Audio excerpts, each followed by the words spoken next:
Hi, I'm Rhiannon, Welsh friend of Odin the dog, and his parents, Kieran and Eilidh. I was just thinking about how great the Generally Spooky History podcast is, and now we should all go and immediately sign up to their Patreon. They really are the best humans I've ever met. Eilidh, so charming, and Kieran's jokes truly are outstanding. I should point out that in no way am I sipping the champagne that they didn't buy me in order to say this. So go ahead. Go over and enjoy the exclusive content and merchandise that you can get your hands on over on the Generally Spooky History podcast. Welcome to the Generally Spooky History podcast. Welcome. Hello. Or welcome back if you've been here before. Hi guys, it's nice to see you again. So nice to have you back here. Guys. We do the deep dive into Scotland's histories, myths and legends. We're back again for what I've been told is a bit of a beast. I have a feeling that, well, because this is going to be a multi-part episode for sure. I have a feeling that this is going to be some people's new favourite. Oh yeah? I'm going to put it out there. I think it's that good. I think it's going to be some people's new favourite. Excellent. Not least because it's our Halloween episode this year. It is Halloween, isn't it? Getting that way. Getting there. I'd also like to take a moment to address our favourite host of the podcast and say Odin. Happy birthday to Eilidh, because it's her birthday just after this comes out. Yeah, it's my birthday. And she's not excited about it, but it's happening.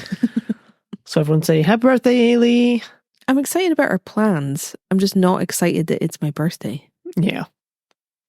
Because you're turning 29. again. Mm-hmm.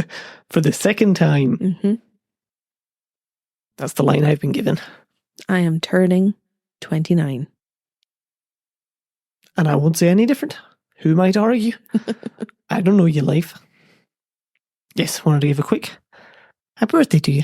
Birthday. Birthday. I mean, if we're doing that, we should really say happy birthday to your mum. We could also say happy birthday to my She mum. is the spookiest birthday of them all because your mum's birthday is on Halloween. That's true. Happy birthday, Mum. Thanks for listening. So I've also been told we're mixing it up. Yes, this is going to be slightly different as far as episodes go because instead of saving all of the spooky stories for the end, I'm going to feed them to you as we go. Ooh. Mix it in with all the history. That is quite different, isn't it? I'm quite excited. Especially for these, bumper episodes. Do you mean like the multiple parts?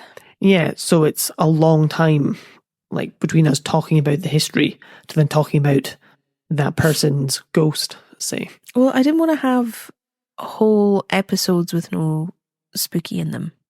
And this place in particular has so many spooky stories, it just wouldn't have worked, I don't think. I'm excited. So let me know what you think, if you're listening, if you like it, if you don't like it, if you prefer we go back to what we were doing before, that's fine. If you want this to continue, I can certainly try.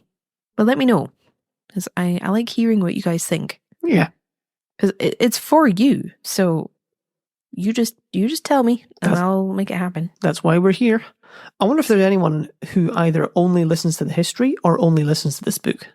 I wouldn't blame people if they did. They just come for the part they want and skip the rest. Because you could be interested in one and not the other. And I wouldn't blame anyone. Curious. If that's you, let us know. Otherwise, we have a lot to get through.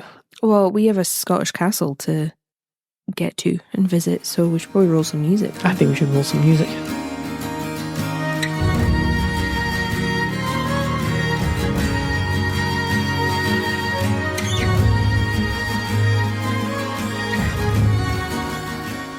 So what are we talking about today? This week, we're talking about Fyvie Castle. Interesting. Which isn't news to you. You knew this is what we were talking about. I did. The charade's up, you guys. I knew that was this week's episode. You don't know every week. No. And I don't know any more than we're talking about Fyvie Castle. Well, I mean, even if I told you everything, you wouldn't know at this point. It would all have fallen out of your head by now. Yeah, I think these episodes might be some people's new favourite. Because I think Fyvie Castle has become one of my firm favourites. Excellent. That always bodes well. I was super excited and super motivated working on the script, which is always a very good sign. Yes. Of good things to come. Yeah, when you're telling me, partially way through, that you're excited to tell me more. You've just like found something super cool that you want to tell me. Always bodes well. And I have to hold it in, and it's so hard. Mm-hmm. What I want to say is I read Sue Colburn's book about Fyvie Castle, which really helped with my research. It's called Fyvie Castle, Its Lairds and Their Times, a history of the 5 families who lived in this castle in its 800-year history. Is that why it's called Fyvie? Because there was 5 people there. No, actually, but it could be. Yeah. It had the name before there were 5 families living there. Interesting. But Sue Colburn's book was great. She's done so much research. I think the basis of her book was rewriting an older book in easier to understand language. Interesting. And just to make it more accessible. I think that's the basis of what she was doing. But you can get it for free on Kindle Unlimited if you have that. I don't. But I got it on Kieran's Kindle and it was great. So I highly recommend. I just wanted to mention her right at the top because it was super helpful. Thanks, Sue. Fyvie Castle is about 800 years old. Okay. Pretty standard. And well, see, you say that, pretty standard. We've talked about it a lot this season. A lot of the places we've been discussing are very old. Mm-hmm. But I really hope that never becomes a boring fact. Because the fact that Fyvie Castle is 800 years old is insane. Yeah, that it's been stood there for that long. 800 years. Yeah, it's easy to get like normalized to that, isn't it? Because we talk about it so often, but it's pretty wild. It's a long time. It's a long time. It's very, very beautiful. It has lots of towers and it's quite expansive. It's a pretty big castle. Mm-hmm. It gets compared to Glam's castle a lot. I think in terms of its size and its grandeur, you can see similarities between the two. Fyvie is very beautiful. It's been added to and maintained well over time. So it's in very good condition and very, very beautiful to look at. Glam's castle is very like palace-like, I think. Fyvie's a little bit like that. Cool. It has that vibe. Mm-hmm. Compared to somewhere like Hermitage Castle, which is very bleak, dour stone. Yep. Fyvie's almost more chateau-like. More palatial. It's not a word that you get to use very often. No, it's not. Yeah, it has more of that vibe than anything. That's cool. But one of the interesting things about Fyvie is that it has a tower built by each of the families that lived there. That's fun. Mm-hmm. So this isn't like Crathis last week, where the Burnets had it from way back in the beginning and all the way through. Fyvie changed hands a fair bit, and each family added their own tower. So we have the Preston, Meldrum, Seaton, Gordon, and finally the Leith Tower. That's a lot of major families we've touched on already, isn't it? And it's over in like Aberdeenshire. Yep. So yeah, that fits with all we know about the area there. And we're going to talk about all of them over the course of these episodes. Excellent. Well, there's obviously some drama afoot if it's changing hands so often. Yes, there is a good amount of drama. Be ready. The drama is coming. Here for the drama, here for the ghosts, here for the tea. I'm settling in. Here for the tea. I'm here for the tea. I've been told that means gossip by a Gen Zer. I'm up to date. I'm hip. Fyvie started life as a wooden fort around the year 1200. So very different from what we see today. Yes. We know that King William, also known as William the Lion, visited Fyvie around 1214. Very cool. And we know that King Alexander II visited around 1222. Okay. The reason we know this, and kind of how we know monarchs visited anywhere back in such early days, is that while a monarch travelled, they still had work to attend to. They were still ruling. So they would be travelling around the country, but they were still signing royal charters. It's kind of difficult to explain what a royal charter was. It's changed a lot over time. But it would basically give a place, a group, an organisation legal powers and the power to run themselves the way they want. Oh, okay. Basically. Yep. But it's kind of hard to explain because it doesn't exist in the same way anymore. And it sounds kind of foreign. So like a guild might have a royal charter so they can run and govern themselves the way they want. or a university might have a royal charter to rule itself.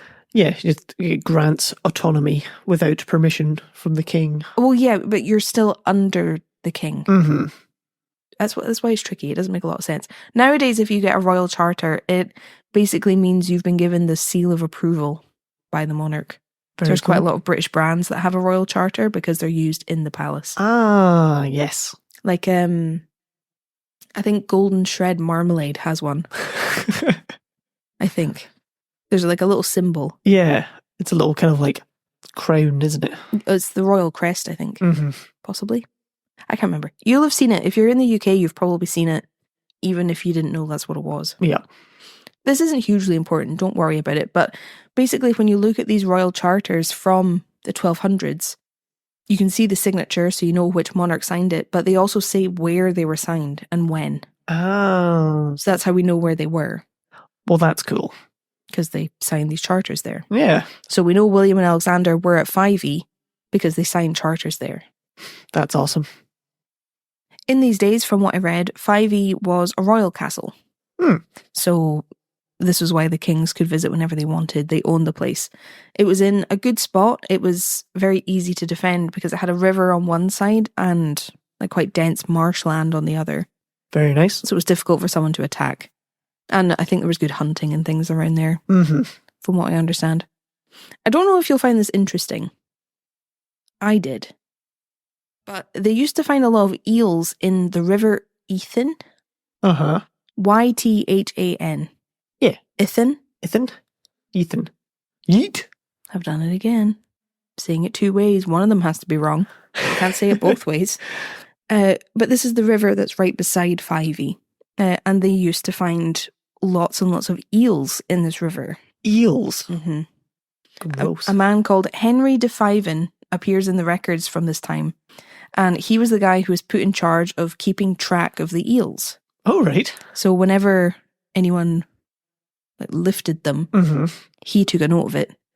So he kept track of the population and basically stopped poaching in the way you would know today with salmon. Yeah, I was thinking salmon. But with eels. Eels? They were really valuable. Good eating? Good oil? People really loved a pair of eel shoes. You could get a lot of money for them. Well, there you go. And remember, this is a royal castle. So if you're stealing eels from the river from a royal castle, you're looting the monarch, which isn't a good look. Gonna get in trouble for that, aren't you? Even more surprising than the eels, though, was the fact that they used to find oysters in the River Ethan. That's also very surprising. I forget you get freshwater oysters. Yeah, there were oyster beds in the river, and these oysters had pearls. Oh, cool. So they used to lift pearls from the River Ethan. The biggest pearl that they ever found from the river is on the Royal Crown of Scotland. Wow. It was gifted to King James VI in 1620, and it's the biggest pearl on the crown today. That's so fun. Oh man, I'm sure it was a huge honour at the time. I can't imagine finding the biggest pearl that's ever been found and then giving it to the king. Right. There's 69 Scottish freshwater pearls on the crown. Really? I would not have been able to guess that. I checked. If you were asking me to guess what stones were used, freshwater pearls wouldn't have even come into It's covered in pearls. Top 50 guesses. So there you go. There you go. I didn't realise that was a thing. No, me neither. Hearing eels makes me think of the Loch Ness episode. Hearing eels gives me the shivers. Can't say I care for them at all. I used to swim in the river in Ullapool when I was younger, and there was at least one eel in there that used to live in the rocks, and we'd see it while we were swimming about and stuff. And I went home and told my dad that there was an eel in the river, and he did not believe me. I was like, yeah, there was, we saw it. He was like, no, you didn't. Well, yes, we did.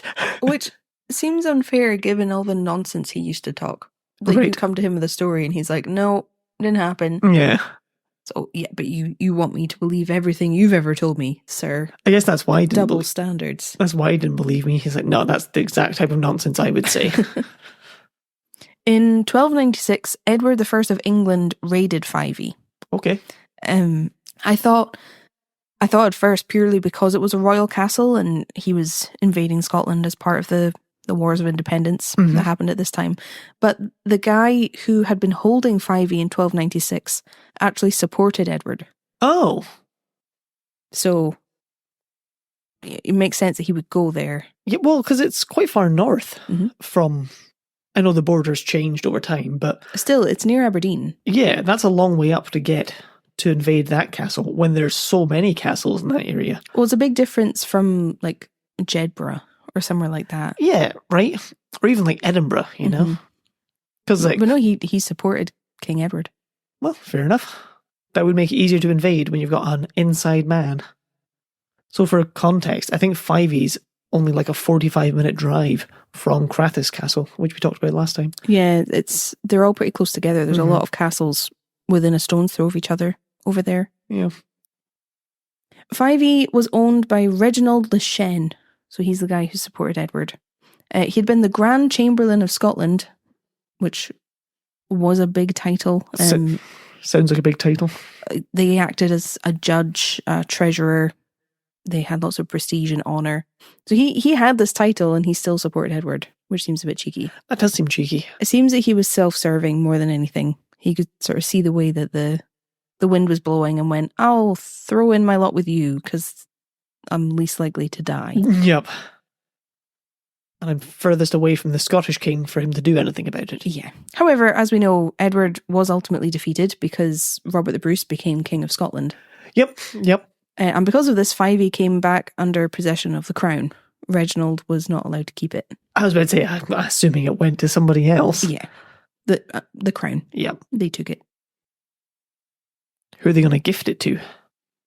I'm going to tell you. So this is how Robert the Bruce came to stay at Fyvie in the early 1300s. Very cool. Because he now owned the place. Lots of kings coming and going. When Robert the Bruce died in 1329, his son David became king, even though he had two older sisters, Matilda and Margaret. Yes. His eldest sister, Marjorie, I think she was his half-sister.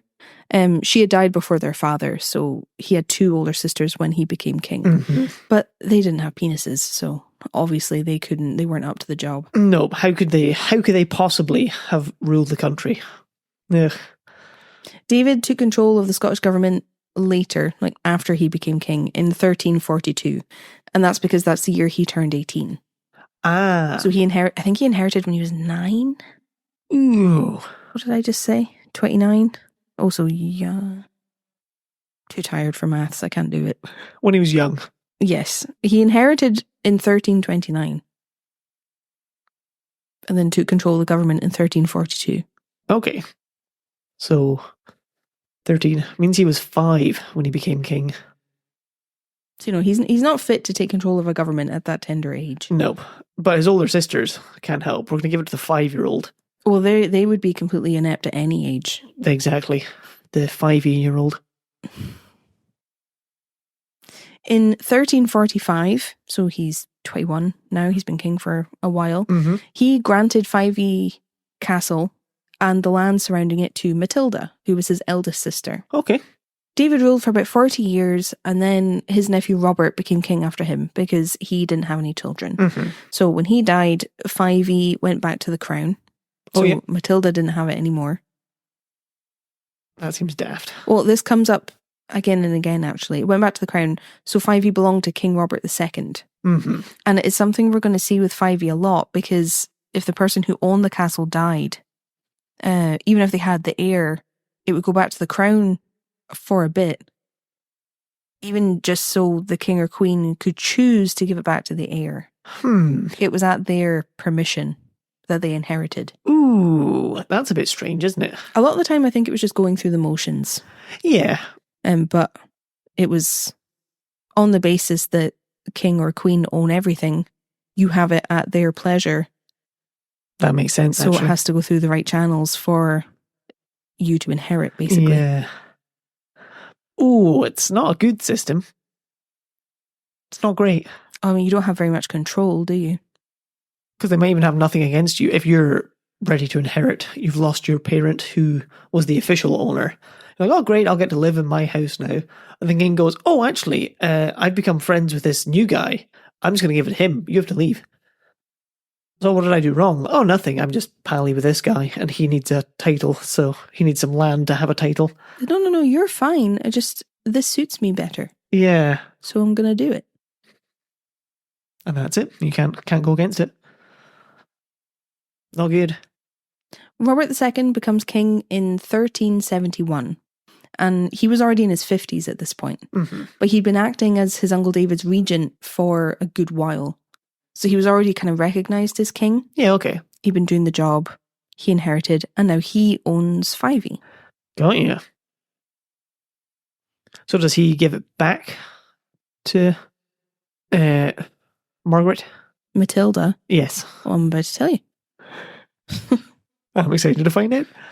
Robert II is king. But as he got older, he found himself relying a lot on his son, John, who was the Earl of Carrick. We've talked about him before, actually. He was James I's father.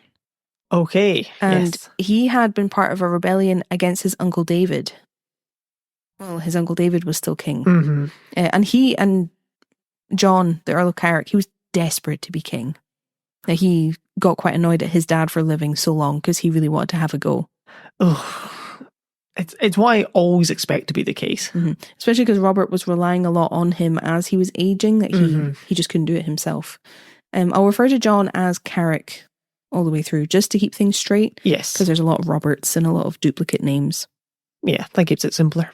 So Robert had granted Carrick Fyvie Castle and the estate. Got ya. So Carrick has it. Mm-hmm.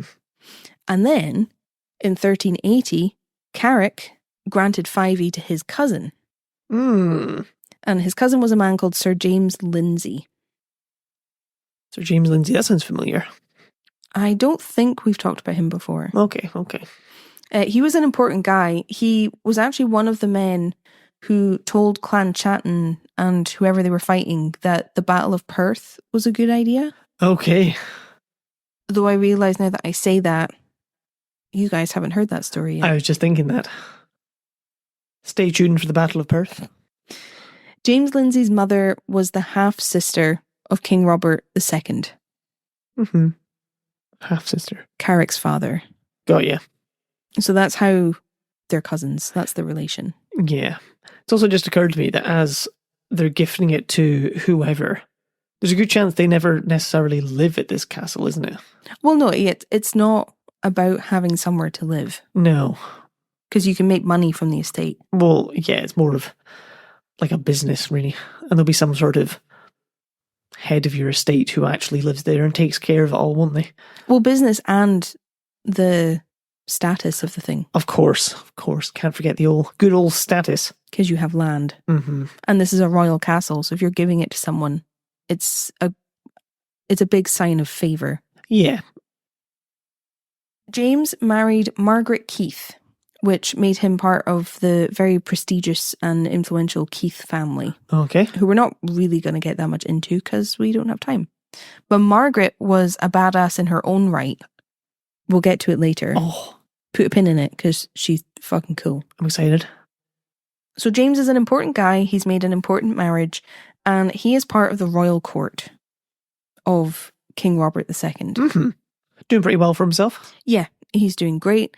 Being at court sounds like a pretty terrible business because it's lots of politics and shady dealings, currying favour, all that terrible stuff that nobody really enjoys. No.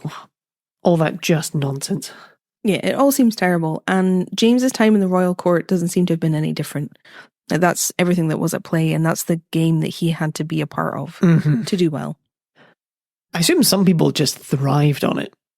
I suppose it's like politicians today. You do get some people that they do just thrive on it. Yeah. They just love just the nonsense. Or it seems like nonsense to me. Well, the game. Well, yeah. Gotta play the game. Mm-hmm. All the way to the top, Mr. Johnson. While at court, James met a man called John Leon, and the two of them hit it off immediately.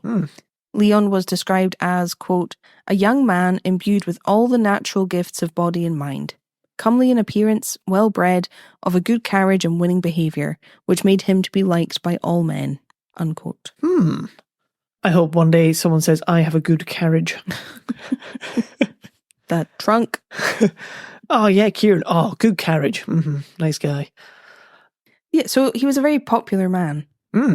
Was what I was hoping you would take from that. Not his carriage. Yeah. James liked Leon so much that he made him his secretary.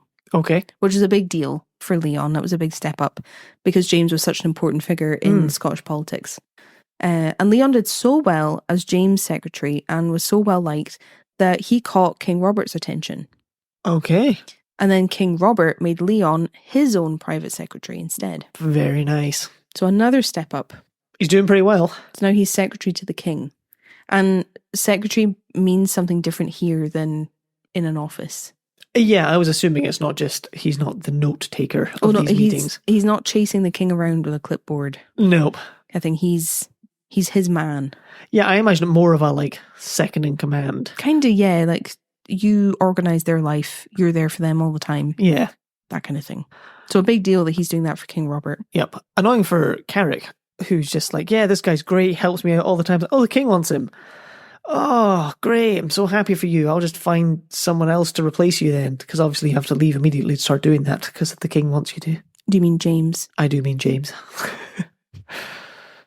James was really happy for Leon, actually. Oh, that's good. Like, presumably he was upset that he lost his secretary because they did get on really well and he does seem to have been good at court. Like, he did very well.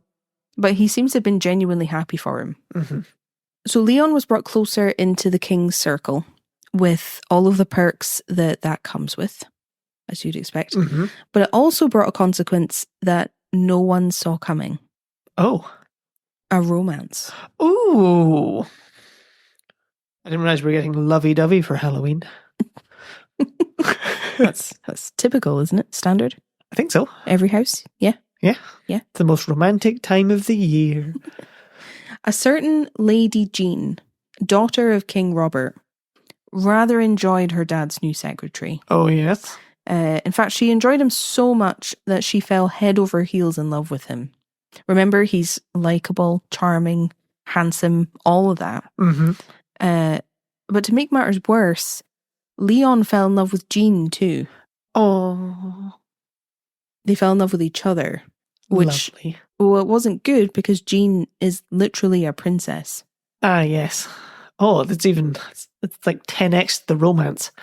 Like, it would be one thing if she was smitten with him because he was gorgeous and that was kind of it. Yeah. They're in love with each other. Ooh. Can't resist that carriage. They began an affair together. Oh. In secret. Completely under the nose of the king, who could have had Leon killed for it. Yeah, it's one thing to have an affair with your boss's daughter, but when your boss is the king and can murder you, that's a dangerous game to play. It's a new level of risk. Yeah.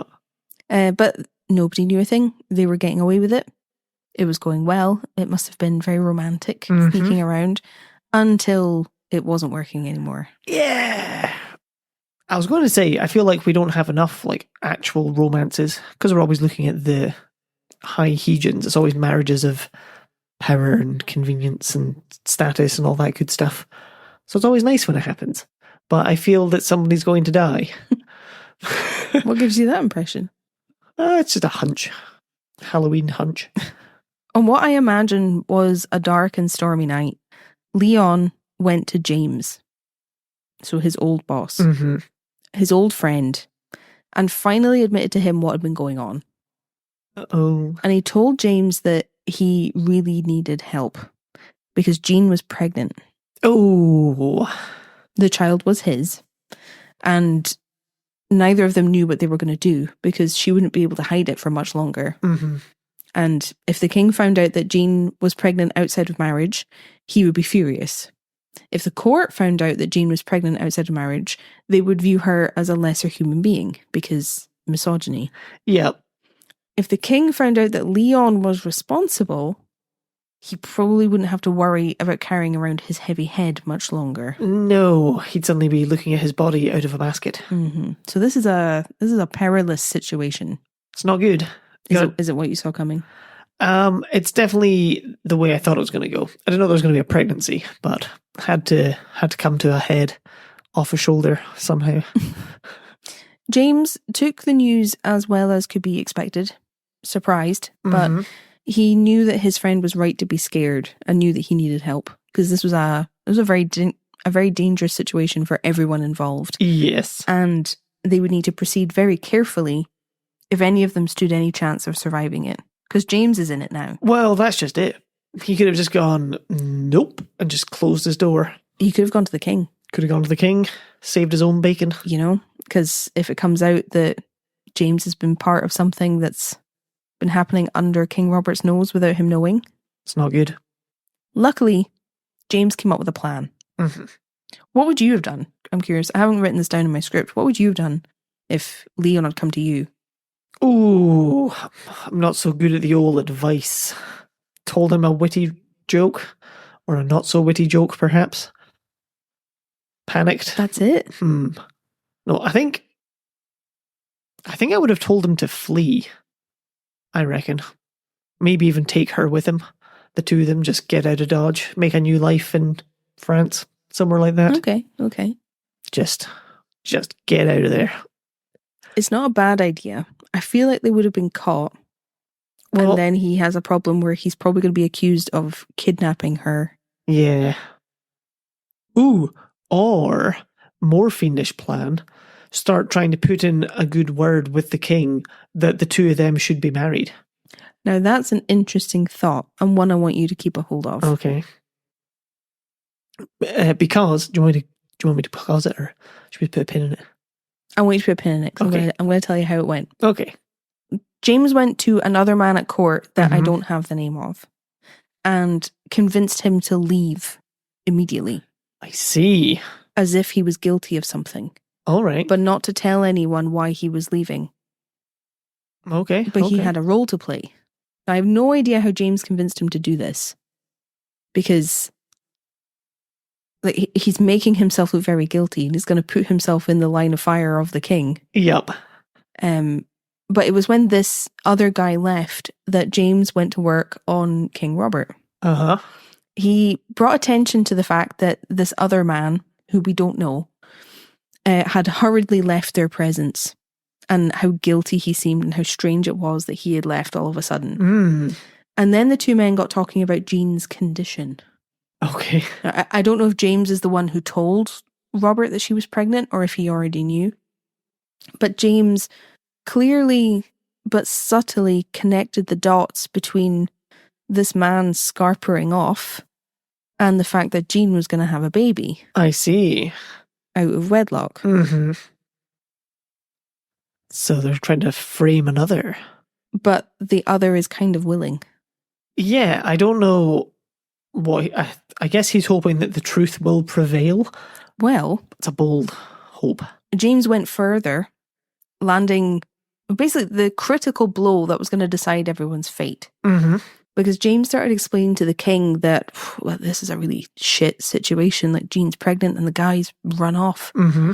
What are we going to do? Oh, I'll tell you what the best thing to do would be. You could try to hide the fact that her pregnancy is illegitimate. Or at least like muddy the waters as to whose baby it is. Because she could marry Leon. Because everybody really likes him. He's great. Everyone loves him. If she marries him and she has his baby, no problem. No problem. It's a good plan. It's a good plan. So see, you were there. I was on the right track. Took me 2 goes, maybe 3 goes, but we got there. The king considered James's suggestion because he trusted him. Mm-hmm. He's the king's cousin or nephew. He's the king's nephew, remember? Yep. Because Leon wouldn't be a bad match for his daughter. He's a man that he trusted. Mm-hmm. He did hold the favour of the court, so it could, I hate saying it, but like save his daughter and her reputation. Yes. I don't agree with that sentiment, but this is the way that his brain was working. Yep, I'm with you. James pointed out that granting Leon some land and some titles would further improve the match for Jean. Yeah. Because the king has the power to make him the Earl of wherever the fuck, you know? Mm-hmm. the king could grant him the thainage of Glamis, Oh, and then they would be set and he would be a worthy match of the king's daughter. interesting. So that's exactly what happened.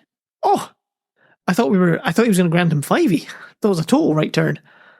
Well, he nailed it. Right? That's how you play the Game of Thrones right there. And this is how the first Thane, First Lord of Glamis came to be. That's awesome. Way back in season 1, we talked about Glamis Castle. Yep, and this story didn't feature, and I'm embarrassed about it. I don't think you need to be, but we won't linger. So yeah, King Robert gave, I hate that phrase, but gave Lady Jean to Leon to be his wife. Yep.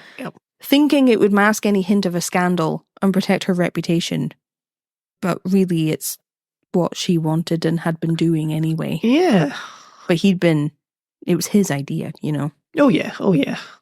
That's the best way. Big brain. Big brain. Big brain. I'm a smart king. And John Leon became Sir John Leon and was given Glamis in 1372. God damn. In our script for Glamis Castle, I checked it because I came across this story. I'm like, why is this new to me? Why haven't we talked about this before? I looked back at the script. I literally mentioned him by name once and then just moved on. Oh, Eilidh's been upset with herself about that for days. Yep, I'll never get over it. I'm glad I can remedy it now, but I do feel kind of stupid. Well, that's just it. It's finally closed the loop. So with James Lindsay's help, so he's the one who's at Fyvie. Yes. Leon's become even closer to the king and become even more important. It's pretty well done. It's a pretty astronomical rise to fame. Yeah. Not bad at all. Do we know what happened to the nameless man? No, because we don't have a name. Yeah. I wonder if we don't have a name because he was murdered. I'd imagine he was pretty highly rewarded because no one could prove anything. That's true. And if the king is to chop off his head, it leaves the question of why?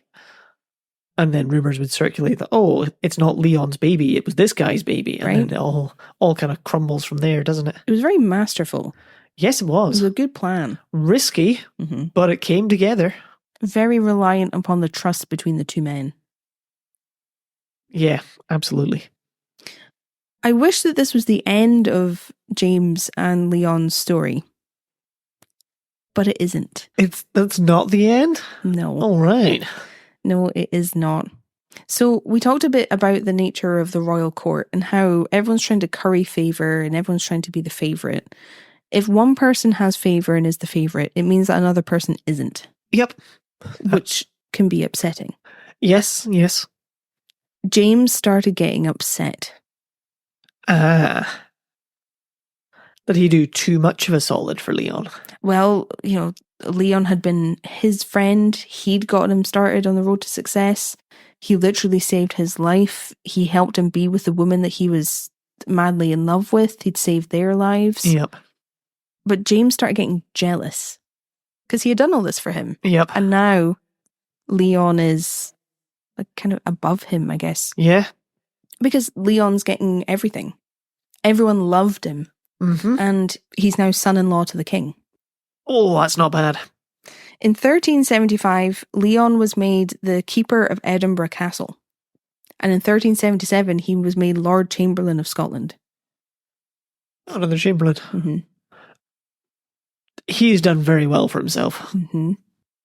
Whereas James only has Fyvie Castle. Ugh, practically a loser.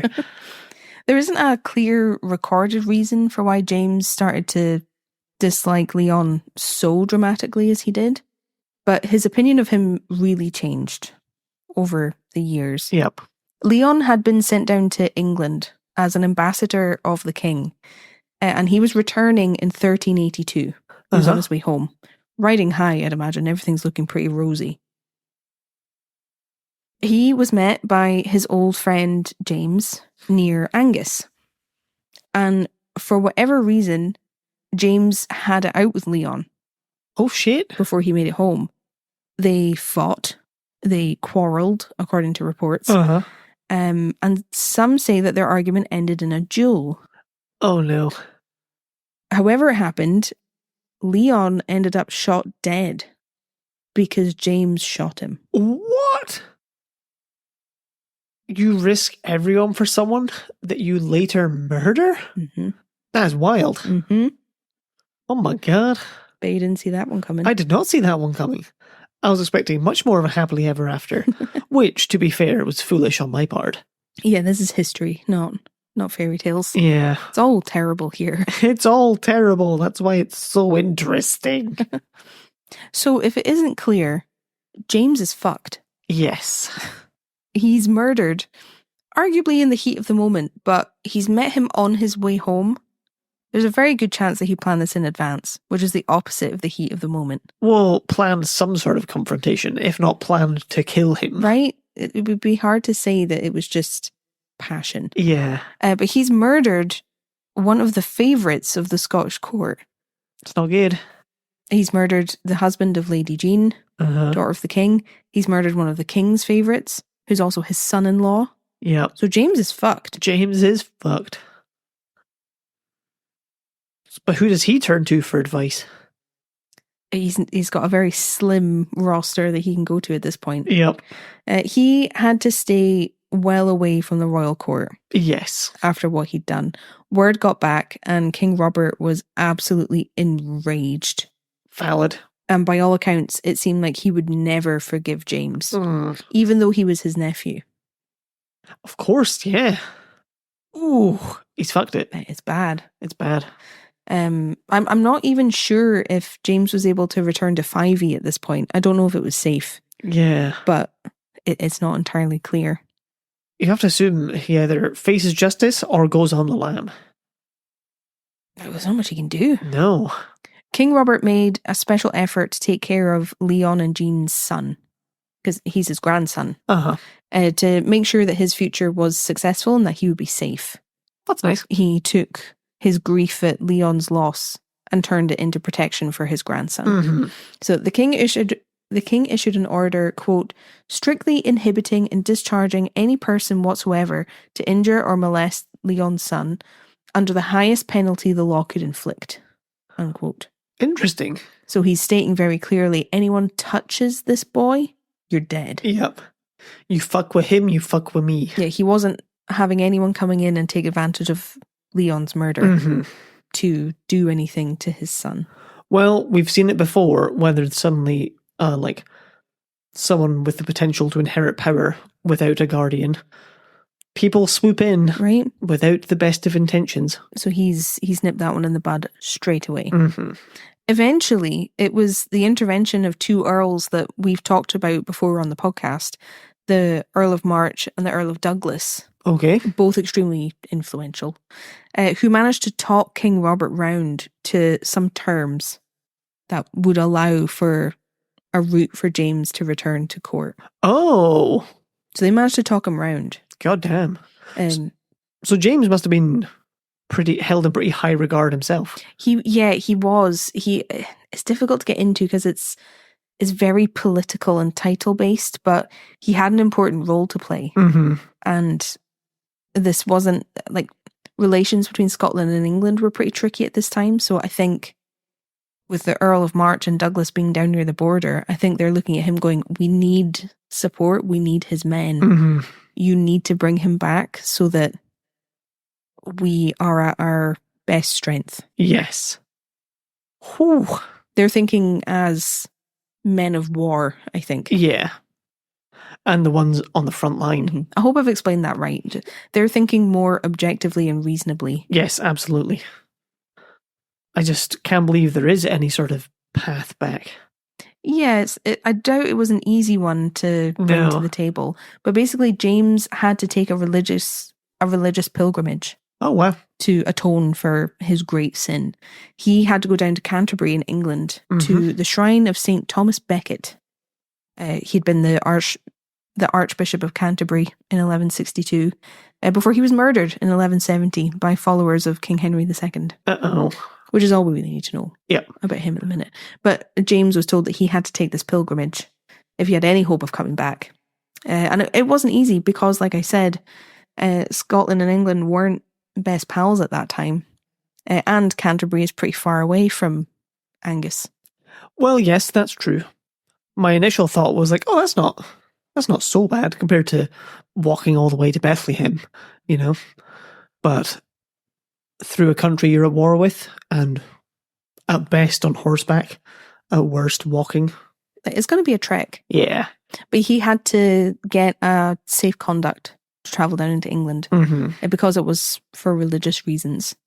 And he was issued this by the king, I think. He issued him his safe conduct to ensure that no one would mess with him. Mm-hmm. Still dangerous. Yep, absolutely. Well, when there's so many like thieves and raiders, they're not going to care if you show them I have a royal pass to come through here, actually. Well, I think they'd only care about the retribution that might come for them after the fact. Yeah, that's true, yeah. That might be enough of a deterrent. Mm. But he got his safe conduct, and James took his pilgrimage in 1383, the year after the murder. Mm-hmm. I'm assuming because it would have taken a long time to talk the king round into caring whether or not he did a pilgrimage. And actually, like, entertaining him coming home. Mental. Well, what's even more mental is it seems James was welcomed back to court. Welcomed back, even. I don't want to say with open arms, but No. he wasn't killed when he came back, so... Yeah, that is insane to me. So he was allowed to be there. Mm-hmm. I always imagine the tyrannical leader, where if you cross them, you get killed, basically. So to have any sort of sense from a king, and I say sense loosely, like the guy did murder his son-in-law, you know, but to be able to see the bigger picture is quite astounding. Mm-hmm. Diplomatic, even.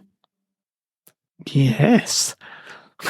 So we're in 1383 or 1384. I saw both. Noblemen from England started harrying the land around the Scottish border. They're causing problems. Just wrecking shit. And the noblemen in Scotland are pissed at this because it's their land that's being burned and robbed and wrecked. Yep. So they want King Robert to do something about it. They're pissed. As you would. Totally valid. Robert doesn't want to retaliate with force because he doesn't want things to get even worse between the two countries. Mm-hmm. And currently, as all of these raids were happening from England, peace negotiations were ongoing with King Richard II. So Robert doesn't want to wreck these negotiations because like it could fix everything, even though the English are at it. That's shitty. Right? That's shitty. A group of Scottish nobles got together and decided that they were going to act independently of King Robert. Mm-hmm. He's losing touch, they said. He's losing his nerve. His son, the Earl of Carrick, who we talked about, was now starting to rebel against Robert and act independently, believing that he knew best and he knew better than his father. Yes. Coincidentally, Robert's other son, Alexander, the Wolf of Badenoch, was part of the reason for Robert's damaged reputation because he continued to back him up. It all comes together, doesn't it? Mm-hmm. So he's losing the trust and he's losing the faith of his nobles because he won't act on their behalf. He's trying to negotiate peace. Mm-hmm. He's letting his son run rampant through the north. He's condoning his methods, which everyone else thinks is barbaric. Yep. We've talked about this before. Yeah. Oh, it's not good. Things are in chaos. Mm-hmm. This group of Scottish nobles who were fed up of listening to the king decided that they were going to launch an attack on England to get back at them for attacking Scotland. They started it. Literally. Mm-hmm. James was part of this group of nobles. All right. Even though he'd had to grovel to get back into court, he was now rebelling against King Robert. Oh, it's a bold choice. I'm assuming because he can see that his authority is waning. Yeah. And to him, killing Leon probably wasn't the wrong thing to do. He doesn't necessarily regret it or anything. So. But yeah, he's turned on him after taking this pilgrimage to be back in his favour. That's mental. Brave guy. So we have James, we have all these Scottish nobles, and we have about 15,000 men. I was expecting, 50, do a wee raid. 15,000. 15,000 men. They marched into England and they burned their way to Newcastle. That's a long way to go. They completely destroyed the land belonging to the Percy family, Mhm. which were a major English family. Completely wrecked it, burned everything that they came across and through. James and the other Lindsays, the rest of his family, as well as other nobles at the time, but we've been talking about the Lindsays, they refused to attend Parliament at this time too. Oh, yeah? Because the Parliament was trying to reach agreement on the truce with England. Oh. And they didn't show up because they were currently raiding England. Well, the Lindsays didn't want a peace agreement. They didn't want a truce. Why so? Well, they felt that, quote, too great a damage had been done to their lands by the English for them to forego a just revenge, unquote, according to Sue Coburn's book, which you should definitely read. So they didn't want peace, so they just didn't show up. Well, it's like a protest, isn't it? It's a bit further than that, but the not showing up part is a valid protest. Yeah, they just refused to go. Oh, well. Because they were marching on Newcastle and raiding England. They're going to get in trouble. Yeah. The French also stuck their noses in at this time. They sent money to the Scottish nobles who were rebelling to help them afford going to war with England. Nice. Because they were pretty keen on Scotland harrying England. That suited them just fine. So they financed it. Yep. Well, that's quite a common sort of thread throughout history, isn't it? Yeah. The French and Scottish supporting each other against England because they're being heckled from both sides.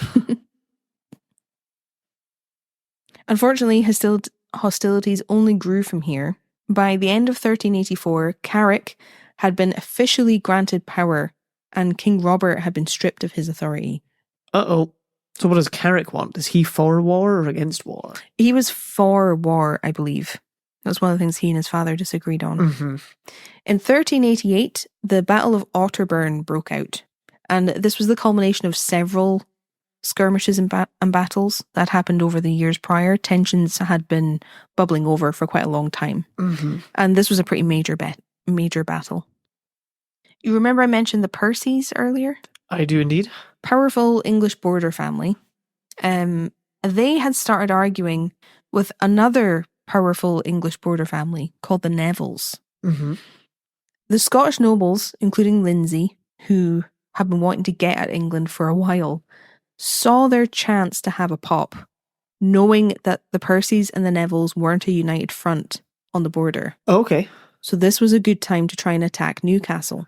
Yes. They've had a go. Because they were divided. Yep. It's a fairly, big town to take, too. That's one of the major metropolises. Well, I mean, it is now. I'm assuming it was in 1300 as well. It was significant, and it would have given them a good foothold. Yeah. To do more damage if they wanted to. Yep. But it didn't go well. Oh, no. They tried to enter the city, but they couldn't because their ladders were too short. Oh, what? So they couldn't get in. That's so stupid. According to Sue Coburn's book, quote, in the romantic spirit of chivalry then in vogue, an old ballad asserts that the besieged courteously consoled their assailants for this disappointment by letting down to them over the walls a pipe of wine, unquote. What? So the Scots have tried to take Newcastle. They can't because the ladders are too small. Oh, God. So the people inside Newcastle have gone, oh, man, that's shit. You want some wine? It'll make you feel better. Oh, That's a damn shame. Bravo, gentlemen. You gave it your best. Here's a consolation prize. That hurts my brain. Hurts my actual brain. So hearing that the Scots had had a go at Newcastle, the English got their shit together. Yep. And moved on Newcastle to meet them and fight them. Yep. But they thought that the Scottish army was way bigger than it actually was. The Earl of Douglas was leading the Scottish troops, which were only made up of about 3,000 to 6,000 men. Cool. I saw both. Yep. But the English thought that they had a much bigger army. Hearing that the English were coming, Douglas moved all of his troops out of Newcastle because he was worried about being trapped there on all sides by the English. And he took his men to Otterburn. I see. Which is a small village north of Newcastle. Pretty much between Newcastle and Jedburgh. Cool. Battle of Otterburn, right? Makes sense. The Percys learned how big the Scottish army actually was and they weren't bothered, so pursued them and eventually attacked the Scottish forces at night. That's not good. No. Especially because if they thought there was more, they would have taken a bigger army. Surprise attack in the dark, it's not what you want. That's a tough battle to win. And Sir Henry Percy led about 8,000 Englishmen with him. It's good so we were odds. just saying that they thought the army was bigger. Yeah. So they had more men. So I said that the attack on Newcastle hadn't gone very well. But here's how the Battle of Otterburn went. Oh no. According to Sue Coburn, my new BFF. Unfortunately, in Douglas' haste to don his armour, some had not been tied properly, and he was fatally wounded by both spears and axe. In the uncertain light, only 3 of his friends were aware of the tragedy as they had been fighting beside him. He told them to let neither friend nor foe know he had fallen, and implored them to rescue his banner, which lay upon the battlefield, where the standard bearer had been slain. So, not good. Nope. Their leader's down. But this is where James comes back into the story. Okay. It is said that when Sir James Lindsay heard that, he cast a cloak over his dying kinsman. Then, heavy-hearted but with desperate resolve, he and Sir John Sinclair fought their way to the standard, raised it once more aloft, and bore it into the heat of the fray with the ringing cry, "A Douglas! A Douglas!" And at the sound of that magic name of the man who, unknown to his followers, lay panting out his last breath, the retreating Scots paused, rallied, and once more the tide of the battle returned. With renewed vigour, they swept back upon the English. Oh wow. And ultimately, the Scots won the battle. They won? Mm-hmm. Holy shit. Even though they were outnumbered. Mm-hmm. And it was in part because of this charge, this drive. Whew. So you rally the troops right there. Sad, because they didn't know Douglas was dead. No. But, yeah, they won. They won. That surprises me. That very much surprises me. So Newcastle was a disaster. Yes. This not quite so much. But see, if they'd had the correct ladders, It's not like they could have checked. Nope. Now, there's a great story concerning James Lindsay that happened once the Battle of Otterburn was over. Mm-hmm. The battle itself isn't the best bit for me. Okay. We seem to talk just about every episode about the process and the nonsense that is hostage taking in medieval times. Yes. We talk about it a lot for some reason. It comes up all the time. It's because I'm baffled every time. This hostage taking story takes the cake. Okay. It is the most batshit thing I've ever heard. Hit me. And I don't think you're going to believe me, but this is something that happened. Yep. Otterburn was a major battle. They had fought all night, but rather than recovering and recuperating after the fight, James noticed a man who was leaving the battlefield, trying not to draw too much notice to himself. He was trying to flee. Mm-hmm. And this man was called Sir Matthew Redman. Okay. I think he was the governor of Berwick, but he was from the English side. Mm-hmm. James recognised that he was an English nobleman. So he jumped on his horse. Matthew Redman was on a horse. And he offered chase and started a high-speed pursuit. Just 1388 style. Yep. Eventually, the scene of the battle disappeared behind them. And Matthew's horse just gave out. Couldn't go any further. It collapsed beneath him, sending Matthew flying. Mm-hmm. James came to a stop, and then both the men were facing each other down, weapons drawn. Okay. They stared at each other for a bit, and then they just launched at each other. Out of view of the battle, that's all over, by the way. Mm-hmm. James was ultimately the victor, casting Matthew down on the ground, but he didn't kill him. It's nice of him. Well, if he killed him, he would have defeated an enemy, but there was something of a business opportunity here. Well, there's more to be gained by selling a prisoner back, isn't there? Ransom was big business. Yeah. This was a recognised thing. Big money, especially for someone like Sir Matthew Redman. James could get far more with Matthew alive than he could dead. Yeah. So Matthew conceded defeat to James because he knew he was beaten. He couldn't do any more. Mm-hmm. And James accepted willingly and with a bit of grace. believe it or not. He didn't lord it. He was pretty, can't think of the right word, gentlemanly about it. Well, you were just saying it was the age of chivalry. Yeah, exactly. So keep that in mind for what's about to happen. Sue Coburn wrote about this in her book, and here's what she reported they said to each other. Now just remember that they're medieval knights. I've written this in the style of a script, just so you know. Yep. Matthew, Sir, what will you now that I should do? I am your prisoner. You've conquered me. Yet I would gladly go again to Newcastle, and within 15 days I shall come to you in Scotland, wherever you shall assign me. James, I am willing. You shall promise by your faith to present yourself within this 3 weeks at Edinburgh, and wherever you go, repute yourself my prisoner. Scene. Ooh. And from the way this is set up, I believe him. He's going to go off being like, oh yeah, I'm still your prisoner, but I've got some stuff to sort at home. Give me 3 weeks. I'm going to go see my wife, and then I'll come be your prisoner again. Like, did you follow? Like, this is bananas. This is madness. Matthew said, yeah, you win. I'm your prisoner. I promise that I'll go straight from here to Newcastle, take care of some business. And then you send word, I'll go wherever you tell me. Wow. Promise. Promise. I promise. And then James said, yeah, I trust you completely. You go to Newcastle, completely unsupervised. Yep. I'll see you in Edinburgh in 3 weeks. And wherever you go, you have to tell people you're my prisoner. That is insane. So obviously, the damage to reputation, if he doesn't show up, is worse than actually showing up as a prisoner. I guess it's similar to being called a coward. If you run. Yeah, and that being devastating. But you know what's bad?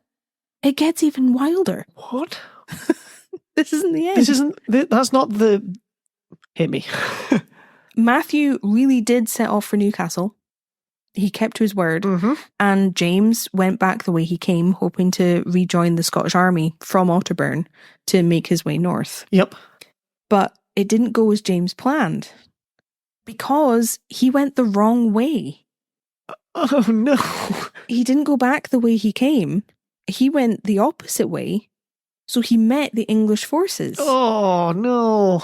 About 500 of them. They were led by the Bishop of Durham, and this particular troop, battalion, whatever, they had missed Otterburn completely because they didn't get there in time. Yep. So they had turned back, and they were returning to Newcastle without having met the Scots at all. Yeah. Except for James, who they met on their way back to Newcastle. Oh. And presumably he heard them all and went, oh great, that'll be all my Scottish peeps over there. Yeah. Let's go join the fun and let's celebrate. So James is up shit creek. Whoopsie. The bishop recognised who James was. Sir James Lindsay. He's a big deal. He's a Scottish noble, nephew to the king. Yep. Cousin to the acting king. He's kind of a big deal. So what does the bishop do? He takes James prisoner. Yeah, you can't fight a 500-person army, can you? So James has become a prisoner himself. Shit. The bishop takes James back to Newcastle with his men. Who else was going to Newcastle? Matthew Redman. Yep. To his credit, Matthew had been telling everyone that he was James's prisoner. He had the deal to keep. He'd been getting his business in order. He'd stored away his armour and his weapons. So he wasn't using them. He had no access to them anymore. He was wearing civilian garb. He was taking it really seriously. Yeah. But then word reached Matthew that the Bishop of Durham had reached Newcastle and had a very interesting person with him. James Lindsay. Oh my days. Can you be a prisoner of a prisoner? Is it like maths and 2 negatives makes a positive? Well, Matthew decided to go and see James in person now that he was in Newcastle. Yep. And obviously James wasn't being held in squalor or pain. He's a noble, so he was allowed to receive visitors. The bishop left Newcastle because he had things to do. Left James behind, and that night James and Matthew just sat and had dinner together. Like they were old pals. Just catching up. And so it was decided that the prisoners would be exchanged, and that's how the whole thing would be resolved. Oh. See, I wasn't sure if that would happen, because I wasn't sure if James's station was above the other guys, the English prisoner. So if they were of like an equal value, so to speak. They were both sirs. That's true. That's all I have. Yeah. With him being so close to the king. But that's good. That works out. That works out fine. I think this is the wildest and dumbest story of prisoner hostage taking I've ever heard. Oh, yeah, it's definitely the most bizarre one we've talked about. What is I don't understand. It doesn't make sense. It doesn't make sense. It would be a couple years. Oh. It'd be a couple years before James actually got back to Fyvie. Now, he was held prisoner for a while because he was so important. A lot of negotiating had to be done back and forth. It wasn't as easy as the men just going their separate ways. Yep. However, while James was being held prisoner, his wife Margaret was at home. In Fyvie. Badass Margaret, his wife Margaret. Who you wanted to come back to? Which we're doing now. Okay. Well, just before we do, I suppose it makes sense it took a few years because you wouldn't want them to get James back straight away as an important figure who's now been inside the enemy camp. I'm sure he didn't find out anything. That, and I think you'd want to make sure that you're getting the better deal. Yeah, that's true. That you're winning the negotiation. I wonder, because it took a few years, I wonder where the English prisoner went. So, well, I imagine he stayed in Newcastle. Well, do you think he stayed in Newcastle, or do you think he turned himself in Edinburgh? If he was like, oh, well, you're still my prisoner, so you have to go to Edinburgh and be held. Maybe, I'm not sure. At the castle or something. I don't know. Isn't that crazy? That's bananas. And it's all based on faith and giving your word. Yeah. The matter of honour. Mm-hmm. So, Margaret. Want to come back to her. She had been holding down the fort at Fyvie while her husband was away. And she had to do that more literally when Fyvie was besieged by none other than her own nephew, Robert Keith. Cheeky bastard. Mm-hmm. He tried it. He had a pop. Mm-hmm. It's not good. While it was just his aunt at home. Yeah. Now, it really pisses me off because this sounds so cool that she did this. Mm-hmm. She protected her home. She protected her castle, her land. There's nothing written about it. Nothing? I don't know why he besieged the castle. I don't know what the disagreement was about. I don't know what happened. I don't know how long it was for. There's next to nothing. That's within my skill range of finding. That's a damn shame. So we know that Alexander II was at Fyvie on the 22nd of February 1222, but heaven forbid we should know about this siege that happened. Well, I mean... That a woman took charge of in a society where she was set up to not have the skills to do that. So annoying. But yeah, she held off a siege. That's amazing.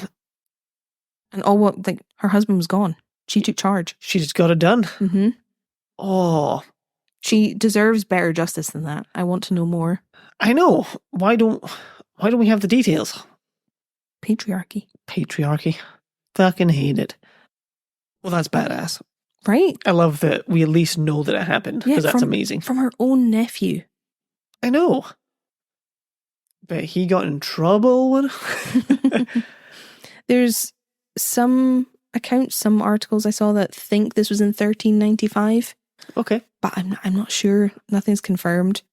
James seems to have returned to Fyvie and stayed there until he died in 1397. Mm-hmm. But the dates are all a bit iffy. But the siege happened and James was gone.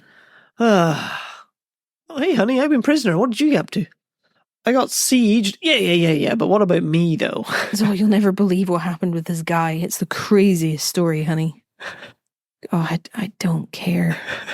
I'm so tired. Fucking men! So James died 1397.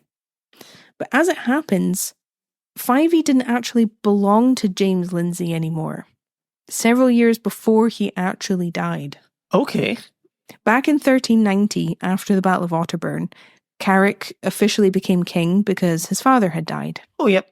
So he was now King Robert III, but I'll keep calling him Carrick so we know who we're talking about. Yeah. If you forget, just think carrot cake. That was bad. Sir Henry Preston had fought on the side of the Scots during the Battle of Otterburn and had actually taken a man called Sir Ralph Percy prisoner. Yes. So the same process, different guy. The Percys, like I said, were one of the major English border families. Very important. So Ralph Percy was a very valuable prisoner. His ransom was a very big deal. Such a big deal that Carrick interceded. So the king is getting involved in this matter. Okay. And negotiated with Henry Preston to buy Ralph Percy's ransom rights.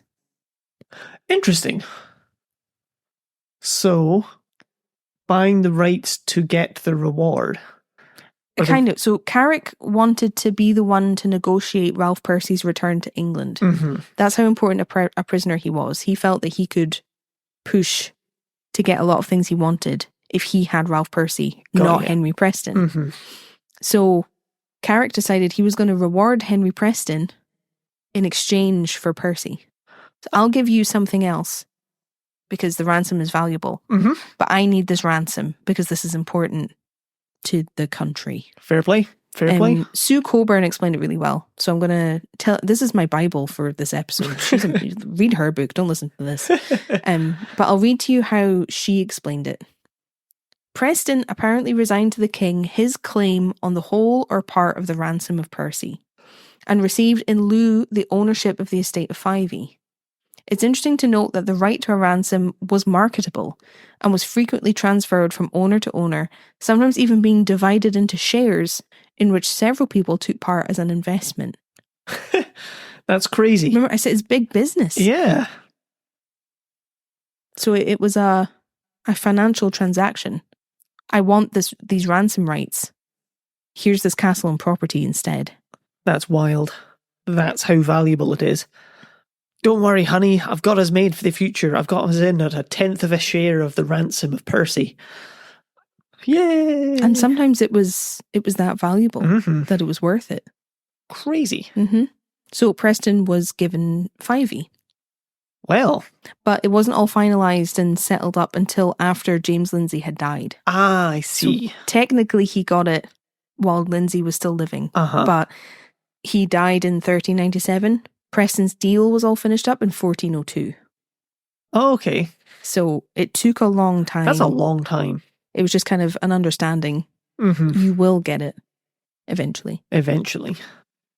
Yeah, someone else owns it right now, but once they die, it will be back to me. And once it's back to me, it's going straight to you. I think Preston did negotiate with James's daughters, but they couldn't inherit anyway. Yes. But it's all very odd. All very odd. Super interesting, though. So, does that take us to the second family?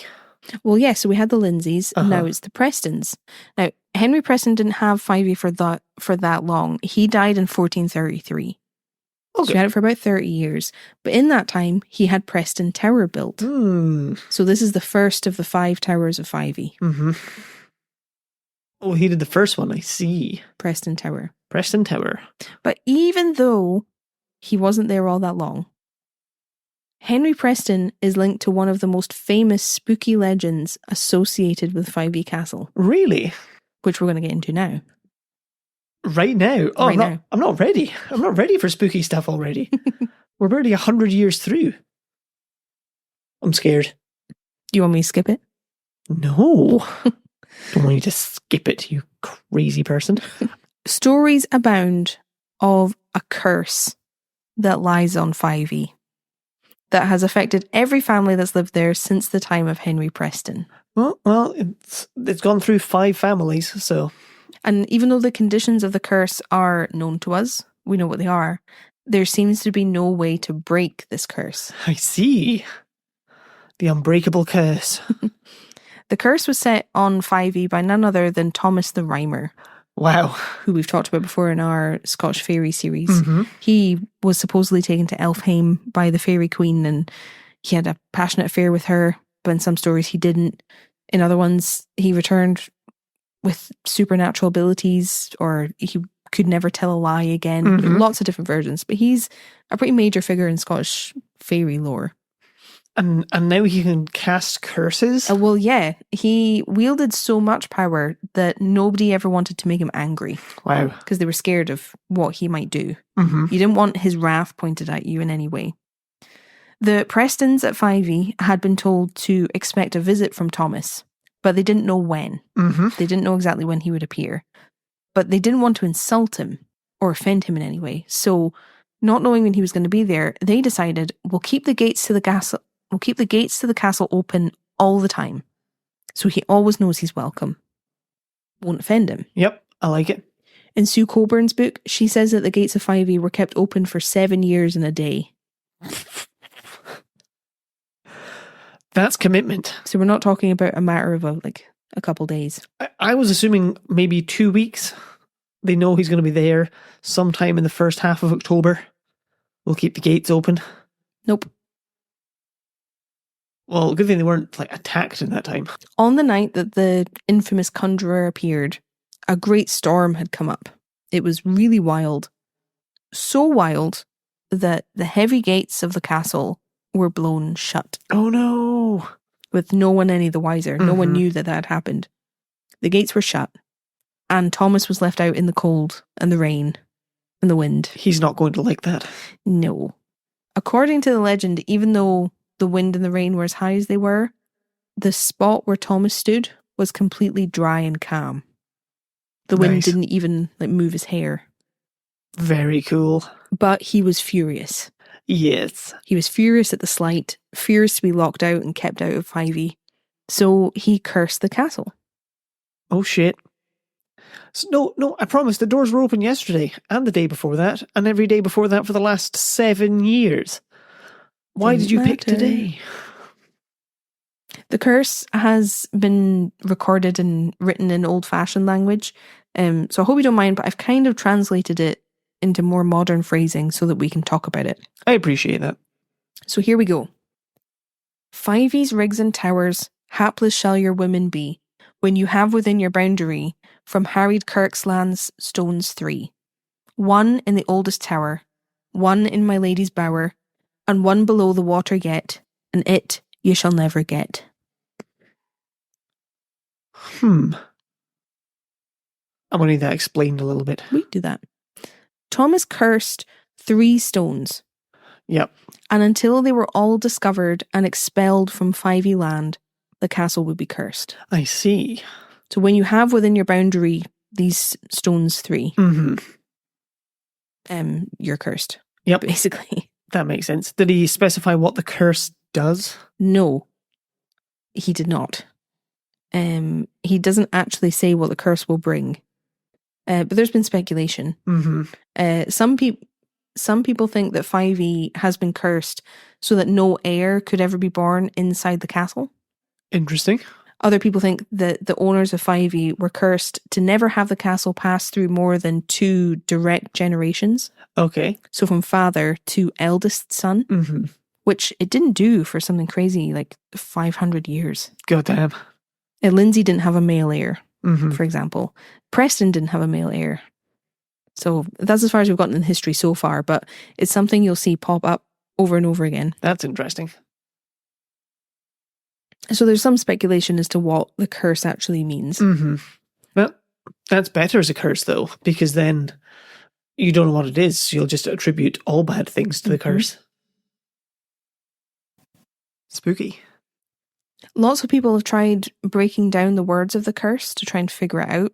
And one theory is that the harried Kirk's lands that they talk about refer to the harrying of Buchan, which happened way back during the Wars of Independence in the Mhm. early 1300s. Buchan had been Comyn land and it was attacked. Lots of it destroyed by Robert the Bruce and his men. Okay. So a lot of destruction. But for this to really be something Thomas the Rhymer said, for the time that it's claimed that he came, he would have had to have been about 100 years old to have witnessed the harrying of Buchan and to be there when Henry Preston was there. I see. So, tricky. Seems unlikely. But he's a wizard, so maybe. Well, you know.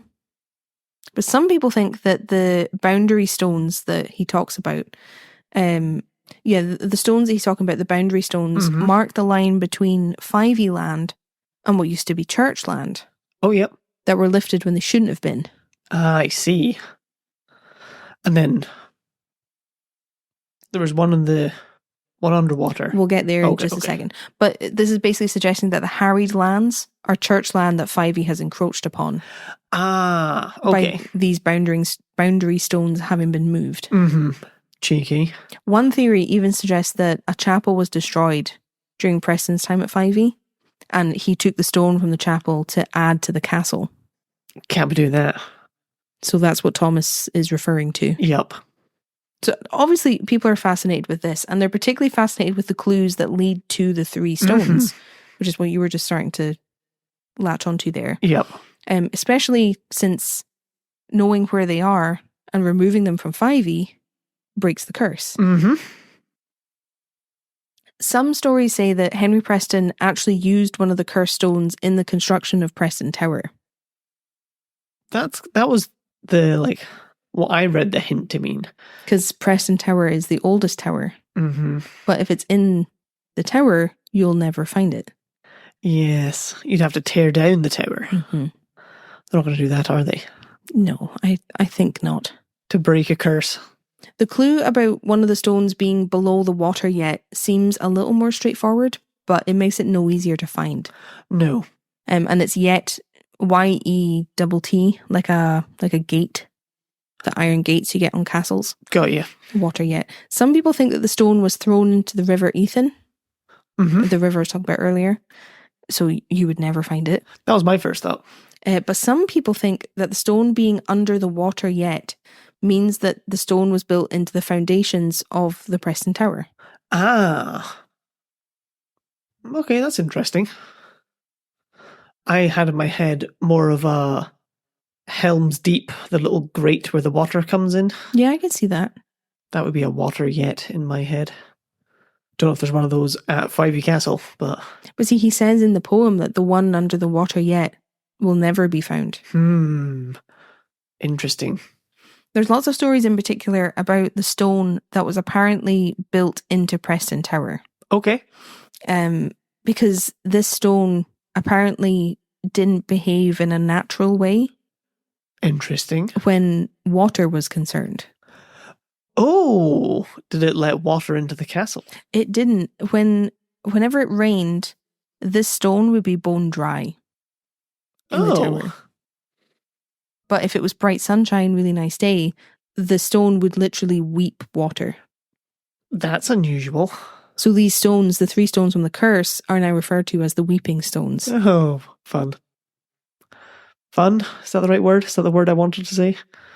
You said it with conviction. It was because I went to say cool and then changed it. Then fun came out. However, do you want to hear the best part of all this curse talk and this curse story? Sure do. They found one. They found one? No shit. Mm-hmm. No way. Mm-hmm.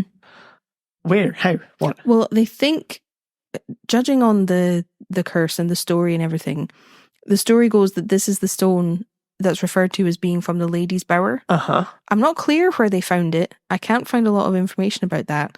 But it's currently being kept in one of the rooms at Fyvie. You can go see it. I mean, if they're sensible, they would have gotten rid of it. I mean, if you have to get rid of all three to break the curse, I guess you might as well keep it there. Well, there's kind of a misconception. A lot of people who were talking about the curse talk about having to bring the stones together. But in the poem, in the curse, it's until they're gone. Yeah. So there is a misconception there. But they keep it in a bowl. It looks really strange.